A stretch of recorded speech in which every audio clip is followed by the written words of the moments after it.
Hello and welcome to Warwick Business School's Core Insights podcast with me, Audrey Dias.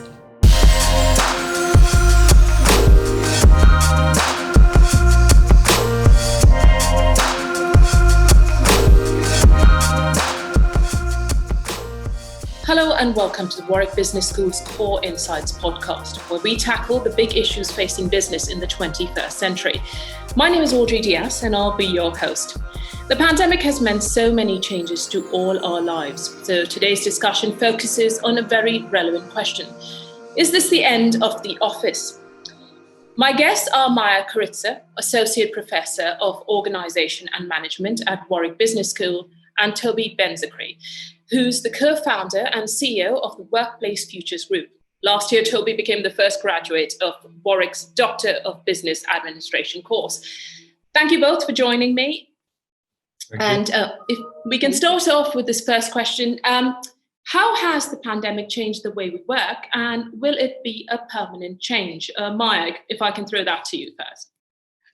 Well, thank you very much for that. First of all, I'd like to just clarify one thing, which is that when we talk about pandemic changes to the workplace, and particularly to offices post the pandemic, I think we're also talking about a minority of the overall workplace. And I think this is something that needs to be accounted to. So just to give you an example, at the very height of the pandemic, it was only really 43% of the working population in the UK that was working remotely and able to work remotely. So we are talking about the kind of office-based, if you would, population, which is not the majority, even though sometimes we talk about it.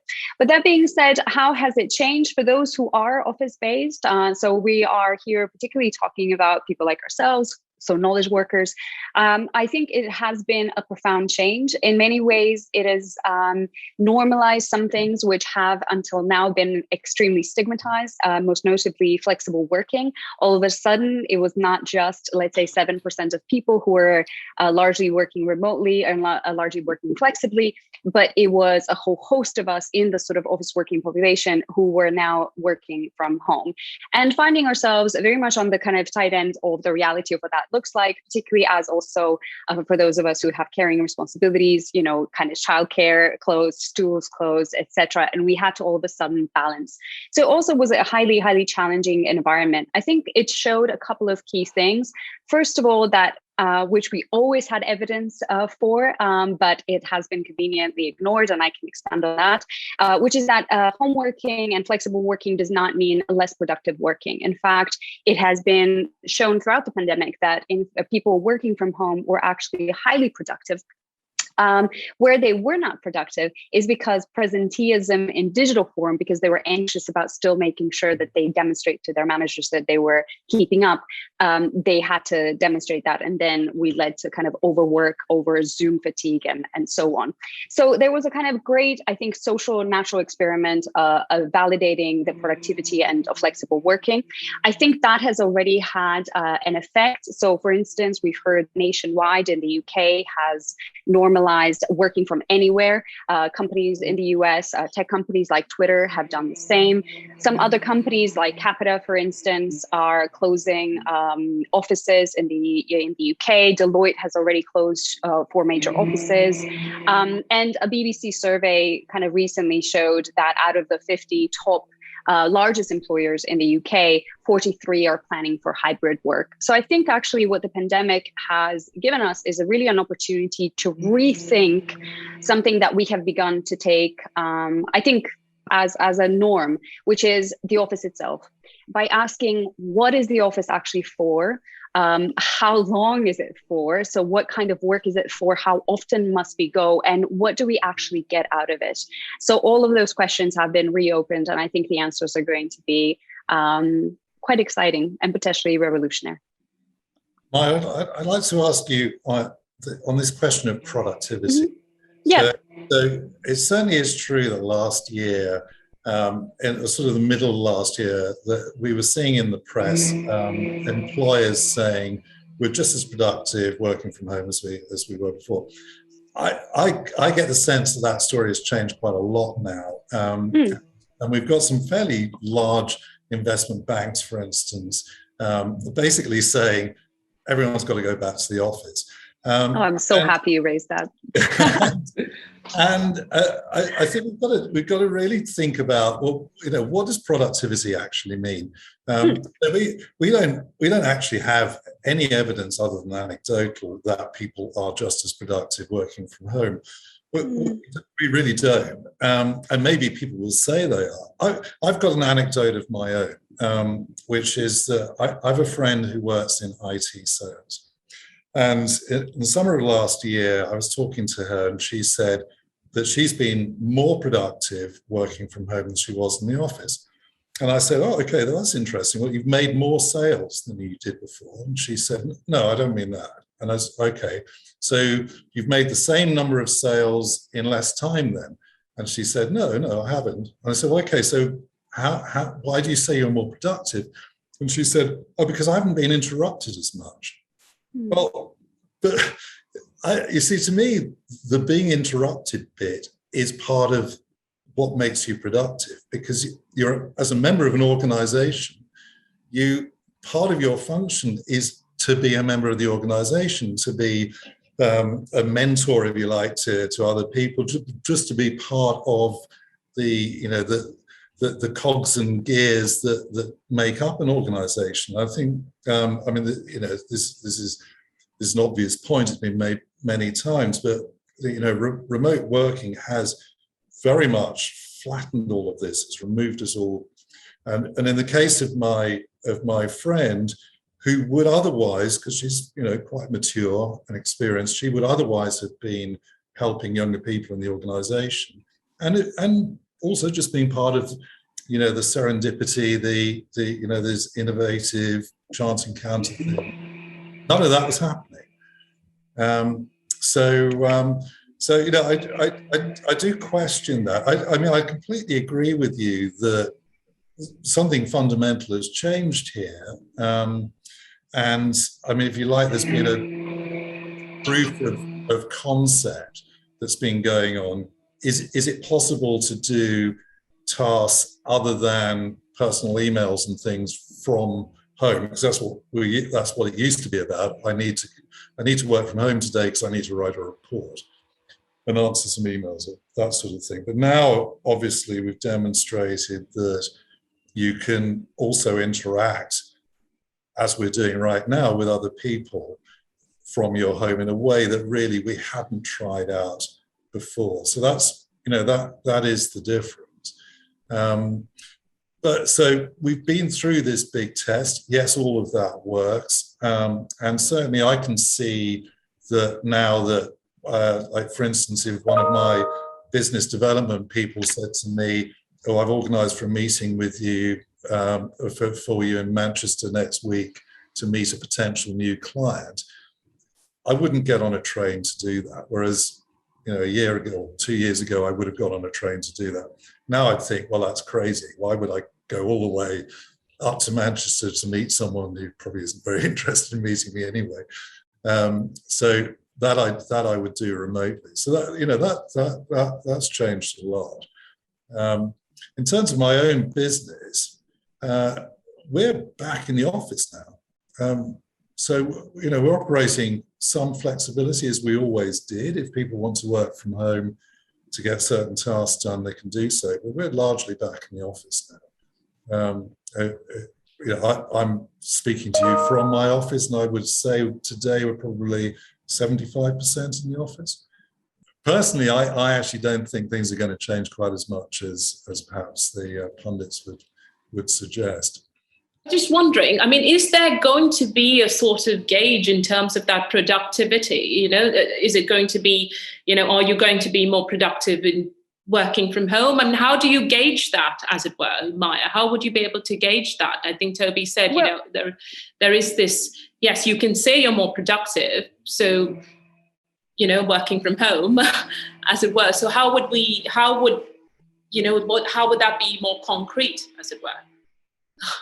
Look, so first of all, there is actual copious evidence. One of the books I'm going to recommend today is Professor Cedal Neely's Remote Work Revolution. She's at Harvard. She's been studying this for 20 years. And as she herself said, she never expected that this pandemic would kind of improve some of the things that she's been working. But, you know, since the 80s, we've had majorly remote teams. Now, what is true is that hybrid is what presents challenges to us far more than being solely remote. So only in the office, very easy. Only remote, also very easy. Hybrid together, very difficult. And part of the reason why it's difficult is that question that you just said, how do you measure productivity? I don't think actually the question is how do you measure productivity? Because, for instance, Microsoft has published, and many of us have relied on Microsoft products during the pandemic. It tracks every single thing that you do inside Teams, inside these programs, and it has shown that actually people have been productive in the different ways that they have measured it. But the question to me is, more, what are we actually measuring and what is work for? I think that is a fundamental question, because what you're finding is that for a very, very long time, what has actually been rewarded in the workplace is not outputs, which, by the way, is a very simple way of measuring productivity, right? There's a set number of hours, there's the outputs that you've been tasked. Can you do those outputs in the hours that you yourself have chosen, or do you have to do them across certain kind of hours? And the thing is, for decades, because offices are social spaces and because we are social beings, as Toby said, we interact with each other, we spark with each other, we mentor each other. We also like to hang out with each other. But the question becomes, what are we there to do in the workplace fundamentally? So if we're there to achieve our tasks, which have been set to us, that is not a problem, right? Organizations have had KPIs for decades. Right? Strategically, they have had HR kind of functions. They have had annual reviews. All of this is entirely doable. What I think you're getting at, however, is the bigger question of autonomy, workplace autonomy, and in particular, what we know to be referred to as flexible work stigma. Now, flexible work in and of itself, partly because it depends on greater autonomy, has had a host of kind of stigma attached to it. Some of it relates to this notion that visibility equals productivity. And this comes from something that we call the mere exposure effect. So what mere exposure effect means, in effect, is that more I see you, Toby, the more I like you, right? And because of the halo effect, I also then think you're a much better worker. And as a result of that, we have copious amounts of evidence that workplaces, so we have, for instance, a study in 2014 in China that divided, in a single company, divided the workforce into predominantly working from home 4 days a week and working in the office for 5 days a week. Those working in the office, 2 years later, were promoted 50% more of the time. So we have copious evidence that when it comes to opportunities, when it comes to promotion, when it comes to salary increases, those who are working remotely, not because they're less productive, but because they are less around, are not valued as much. And so I think when it comes to work and productivity, the question, and actually, Toby, I'm going to agree with you. I don't think this is going to revolutionize workplaces. I think we're going to be back very quickly to what we were, but not because we are not productive, but because workplaces continue to focus not on outputs, but on basically inputs. And I'll finish just in a second, but this is also why we have presenteeism, which in effect is basically hanging around and being visible and stretching our work to whatever is socially acceptable as dedicated hours in your organization. This is why presenteeism has not decreased during the pandemic. This is why it was still important for everybody to be immediately on Teams, on Slack, on whatever it is, immediately responding, immediately saying, yes, I will be on that Zoom. Yes, I'll still get on that call. Yes, I'll do everything. Because when we talk about offices, what we're really talking about is social workplaces. And in those social workplaces, we are primarily social. We are not logical. So actually, Toby, I think for a different reason, I agree with your point. I think we're saying the same thing, to be honest. I've got several friends who are lawyers, and I think law is definitely one of those professions which can be completely remote, and indeed more productive. So my lawyer friends are earning more money now than they ever were before, because their costs are down, and they're billing more hours in the day. So that clearly works. Now, what law hasn't actually discovered, though, is a means of training new lawyers. Because the way it used to work is that a partner had a spare desk in their office, and the new trainee lawyer would come and sit in the same office as the partner and would learn from them. And that obviously doesn't happen now. So for a brief period of time, we can absolutely say that lawyers are more productive working from home. But is it sustainable? I don't know. They've got to work that out. But sorry, go, Toby, go ahead. Yeah, I mean, there are other things as well, like, computer coding, for instance, can absolutely be done from anywhere, in fact, and you can have huge distributed teams around the world. No one needs to come to any kind of office. You can measure their productivity. It's quite solitary work anyway, other than when they do their scrums. So for these sorts of things, I think we will be seeing, the changes that happen now will, I think, continue. But for a business like mine, we're fundamentally a creative business, and we're designing office space for people. We don't measure productivity by the number of hours, or, we're not. I know what you're saying, Maja, but it's not the way we operate. We measure productivity by the amount of work we win. Yeah. Basically, I mean, ultimately, that obviously it's actually invoicing, of course, that really measures it. But before the invoicing, we have to win it, and we don't win work if everyone's back home working from their kitchen. We just don't. And that's the other thing I was going to say. Actually, I'm happy you also mentioned lawyers, and you mentioned at the beginning finance. David Solomon at Goldman Sachs, infamously a few months ago or during the pandemic, calling flexible working and what did he call it? An abrogation. That they are going to have to kind of, they're going to have to kind of walk back from immediately. I think also what is relevant about those kinds of industries is not though just mentoring, right? We've had mentoring, we've had coaching, we have had these kinds of support networks that have been done remotely, that have been done in focus times. You are not kind of always learning, if you would. And particularly if you look at, the kind of the recent complaints by junior analysts, including Goldman's junior analysts, they're not being mentored all the time. They're working in their corners 90 plus hours a week on something that is not collaborative, right? So I think in their case, that there's also a narrative of interest there, and that's been challenged by insiders as well. But going back to lawyers, part of the reason that I think law is also interesting is that traditionally speaking, if you look at, again, promotion, opportunities, or growth, all of those things are highly dependent on social ties and social networks. And as you say, you guys don't pitch and you don't win pitches from your kitchens. The problem though is that partly because of that, and partly because in some other industries where it's not necessarily the case that you need to be, quote, collaborative all the time or you have social ties, but it's been normalized. What that has resulted, however, is in the exclusion of people who cannot be on all the time, who cannot have 5 dinners a week, who cannot work on Sundays, who cannot have such flexible hours that they start at 5 a.m. and they end at 2 a.m. They don't care that they have a taxi at the end of the day. They might have caring responsibilities. They might be disabled. They might have children. They might have a whole host of variety of things. And so I think it is also particularly telling that some of the pushback, particularly notable public pushback to increase hybrid working. So we're not talking here about complete removal of the office, right?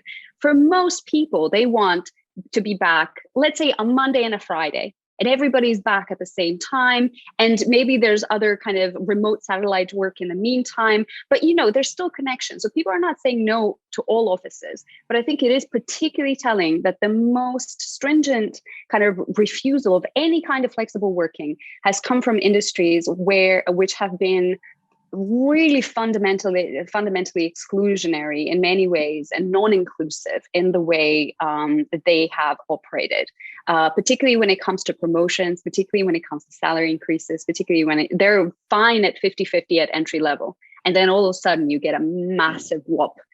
So that when you get, for instance, partnership in law firms, you're talking about minorities, which are, for instance, people who have majority carrying responsibilities, who tend to be women. So I think there's also a bigger kind of a conversation here about equality, equity, and about inclusion. And I think that's a really important one as well. And so when I said at the beginning that this could be a revolutionary moment, I didn't think necessarily that this was going to happen. I think the forces of status quo are real and they're present. But I think it should be a moment where we have real serious conversations about what the status quo has been like, and who it has majorly penalized and who it has majorly benefited. One BBC, and I'll stop here, Audrey, one BBC headline a few months ago said, "Is the future of the office male?" It's a pointy headline, and it's not wholly male. It is men predominantly with no caring primary responsibilities, et cetera, et cetera. But that's not far off from a future that we might have. Studies have shown that for working mothers during the pandemic, 69% wanted to continue at least to work 1 day a week flexibly. The number for fathers, just fathers, not all men, was 56%. So already you're there seeing a major difference. So, my colleagues who have studied this, and particularly Hee-Jung Chung and her colleagues have done a lot of work around this. There's a real fear that the future of the office would just be as unequal as the office is already being. And so my hope is that we can maybe have real conversations about that and then change that.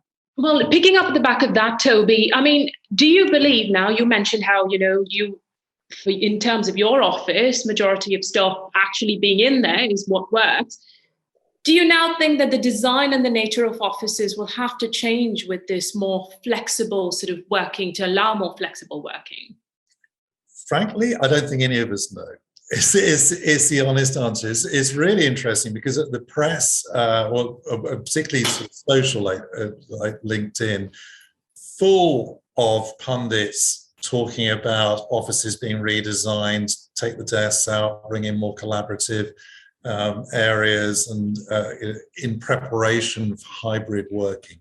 And I think the reality is that no businesses are doing this. We would be the ones delivering things like that, and there is no demand for it.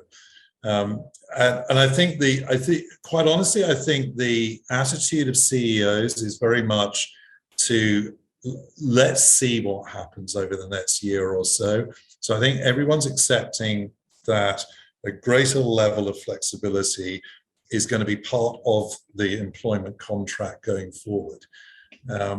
But quite how that manifests itself in terms of what the office physically offers, but really, more importantly, more fundamentally, how do you manage a workforce that you can't see all the time? Something that obviously that Maja's talking about. These things really haven't been worked through yet.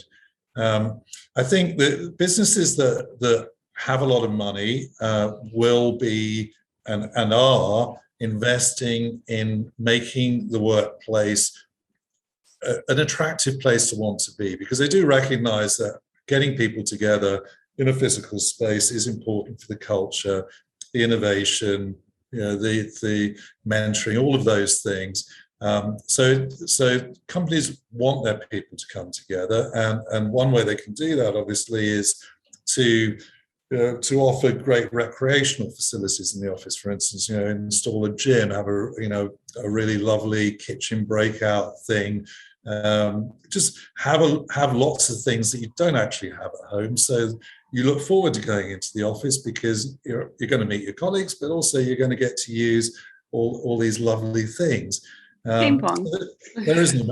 Sorry. Ping pong. Ping pong. Ping pong. Yeah, we try to avoid ping pong.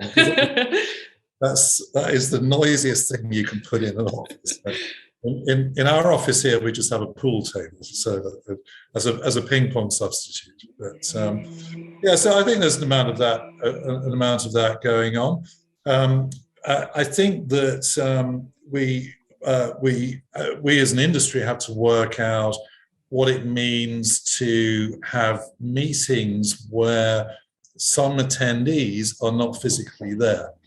And meeting rooms are all still the same. They're just rectangles with a rectangular table and screen at the end. And yes, they have a camera now, but I'm sure we've all experienced this, that actually it doesn't work that well. Someone dialing into that remotely doesn't see everyone in the room. The remote people look weird on the screen to those people in the room. It just functionally, it doesn't work very well. So I think we've got some work to do to create better spaces for, if you like, hybrid meetings. But I also think this is a plea to anyone who might be watching this. Please don't go to meetings that you don't need to go to, because that's one thing that I've really noted over the last few months, is that meetings have got bigger and bigger and bigger. We get 20 people going to a meeting. Most of them are muted. Most of them have their cameras off. Why are they there? I have an answer to this question. Right. I have an absolute answer to this question. And I think it goes back, sorry, Audrey, but it goes back to this question of presenteeism. And presenteeism, much like every kind of unhelpful policy when it comes to work in the workplace, it comes from managerial distrust. It comes from fundamentally a culture or a sense that workers have that they are not trusted when they're not visible. So CMI, Chartered Management Institute, and others have done studies into this that have shown that. So I'll give you another example. CMI more recently in 2010, also Kimberly Elsbach in the US interviewed a whole bunch of managers about, quote, FaceTime and remote work. And so how they kind of relate to that. And they very clearly said that as far as they were concerned, the people they could see were the people that were working. And not only were they the ones who were working, but they were the go-getters. They were the motivated ones. Like the CEO of WeWork said, those in the office are those who are most engaged. He most recently made this kind of statement in the Wall Street Journal and elsewhere. And so I think it comes from this real sense and bias by managers that is fundamentally rooted in distrust. If they cannot see them, they are shirking. So the CMI, for instance, show that a third of managers believe that working from home equals shirking. Basically, watching Netflix and, playing around with your dog rather than working. And the thing is, the pandemic has not changed that level of distrust, because what it has done is increase the level of surveillance. So tech surveillance. So in the way, for instance, what we do online is fundamentally like every keystroke that we do in Microsoft, any kind of program is recorded and can be made visible to our employers. But it's also in the increase of these meetings. You don't have to. So it's kind of like CC in email, right? Why do you CC people? You CC people to demonstrate really that you know something, but also that to cover your back. In the same way, attending meetings, unless you have an environment in which it's your outputs that matter, not your inputs, you're going to attend meetings without any kind of, as Toby says, on mute, not doing anything, but you're all there. And why are you there? Because you have a feeling that your boss wants to see you be there.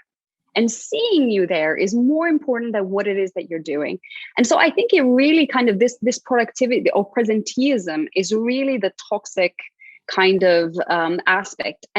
And it's particularly toxic because we also know that when it comes to workplace productivity, it is autonomy really that is fundamental. If people have a sense of autonomy over their work, they're going to be far more engaged and far more productive and far more satisfied. And so I think, going back to kind of the future of the workplace and what will that look like, I think there is real kind of need for managers and CEOs to examine themselves as well and examine their own expectations. Because the thing is, if you've gotten, and let's be real here as well, if you've gotten to, not yourself, Toby, but let's say if you've gotten to the head of a firm in finance, right? You've gotten there because you've played very well the rules of the game. And if the rules of the game are you're present, you schmooze, you spend a lot of time in dinners, you spend a lot of time with your superiors, you spend a lot of time available, you're going to also learn these behaviors. And these behaviors are going to become the norm against which everybody else is going to be judged. And as I said, these things already have exclusionary effects already, and they're just going to be compounded. So rather than needing to be, seen in the office and sit there from 6 to 6. You're going to need to sit online from 6 to 6 and be immediately available if somebody kind of knocks on your Teams, and you have to pick up immediately. That has nothing to do with good work, and it has everything to do with distrust. So I think dealing with that distrust is the far bigger issue, and that has nothing to do with workplace design. But I appreciate that's your expertise. I mean, saying that, can you see it creating sort of divisions between staff who have to work on site? Absolutely. There's many colleagues, Hee-Jung Chung and others have written about this, about the idea of a two-tier workplace, about the idea of, so for instance, I mentioned that article about, is the future of the office male. Part of the more subtle kind of elaboration there by a number of scholars is that you are in effect potentially going to create a situation whereby the people who are predominantly working from home are going to continue to experience that stigma, because we are trying to combine, right? If everybody was working from home like Twitter is planning to, this isn't an issue because everybody's starting from the same basis, right? Managers are incentivized to figure it out, how to manage people remotely, to, read Professor Neely's book. They have the resources, but it's the hybrid, the combination that's going to mean that people who are more able to either travel or more able to be available for international kind of meetings, or more able to go to Manchester on a train to meet a client, even if that goes nowhere, or to meet somebody for dinner in London after bedtime, or to be available like this without any kind of planning. That is going to be only a certain category of people, non-attached, without other obligations, maybe those who really centered work as part of their crucial part of their identity. And those are going to be the people who, because of the kind of nature of social ties that I've described, the mere exposure effect, a fundamental attribution error, which also tells us that we understand our context, but when something happens in a different context, we attribute to what has happened to that person. So we don't understand their context. So we say, oh, they're lazy, not their context is not conducive to their work, right? So these kinds of tendencies are just going to exacerbate things unless we put in place solutions that are fundamentally inclusive. Because Toby, to your point earlier, as you were saying, CEOs are still waiting to figure it out. And some of this is going to be really hard. And some of it is going to require tech that's not really going to be perfect. But if the fundamental principle by which you engage is one that says we will work our butts off, to make sure that at least we can bring as many people in a meaningful way, well, that kind of gives you an impetus, right? But if you're just going by, we're going to do what is most useful or easiest for us and what we want and what feels natural to us, well, that's not going to be the same, just because of who the majority of senior executives are in most industries. So I think there's also a kind of wider principle of on what basis are you creating the future of work? Are you creating it on the basis of status quo, which might privilege the already privileged? Or are you creating it because you're interested in better work, more inclusive work, work that is actually, in effect, also more fair, right? More likely to bring in talent, more likely to bring in better work. And at the end of the day, also mean that we're all happier beings, right? We're not just kind of zooming away forever.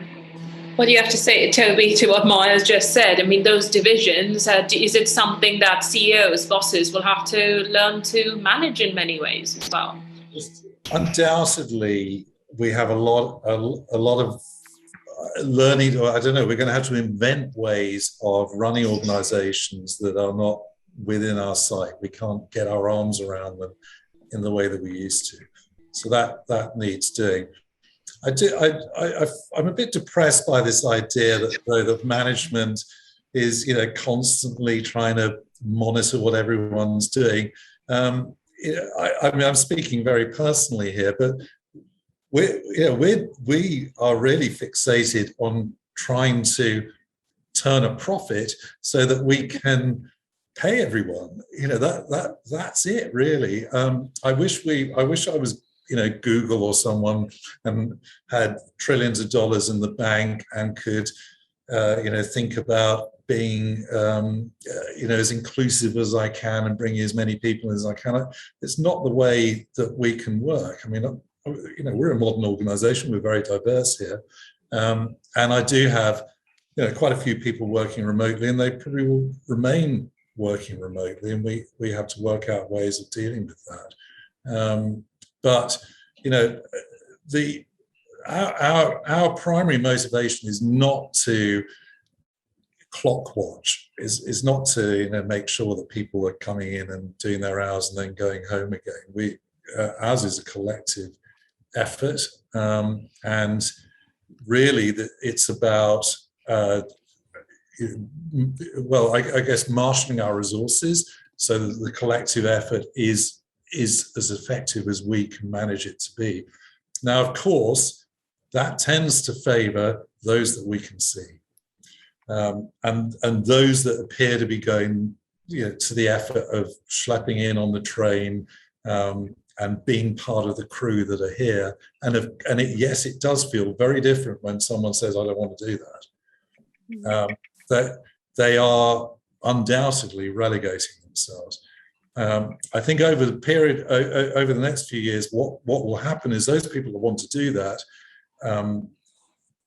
will find employment. I don't think I think it won't be a problem, but there will be a reshuffling and a rebalancing going on. I mean, for instance, if I have someone I'm paying a London salary to who now insists that they don't have to come into the office ever again, well, in the end, just as a responsible stakeholder in a business, I'm going to say, well, why do I need to pay a London salary to someone who never comes to the office?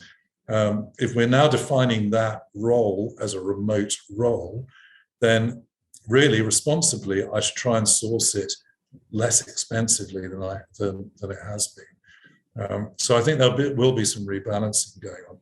Of course, this could be really good for the UK government's attempts to rebalance the economy geographically. If I want to hire another person in the accounts team, for instance, our accounts are generally remote, I'll probably look to the north of England now to hire someone. I wouldn't have done that before. So I think that there's some real social benefits. We can move jobs now far more easily.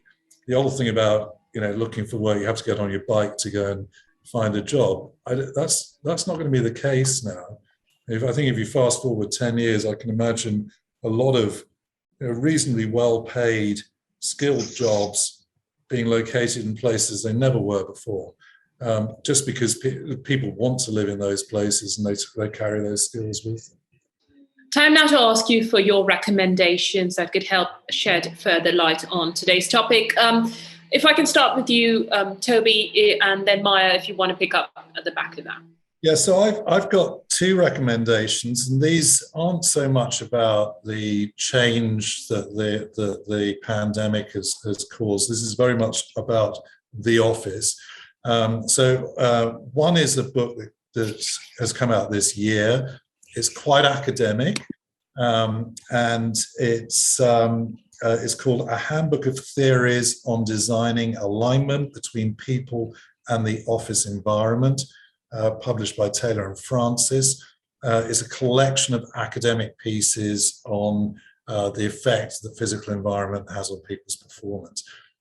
So I think for anyone that's interested in the academic theory behind that, that's a very good source. And then the other one goes back 25 years.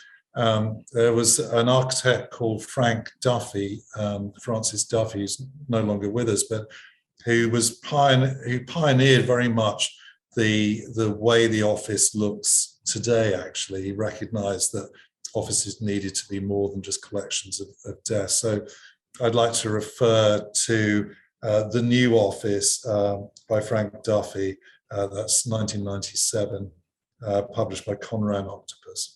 And I think I mentioned the last one I actually know, bizarrely, because I read this beautiful piece in March this year in the New Yorker magazine by John Seabrook, which is not one of my recommendations, but just in case of interest, called Has the Pandemic Transformed the Office Forever?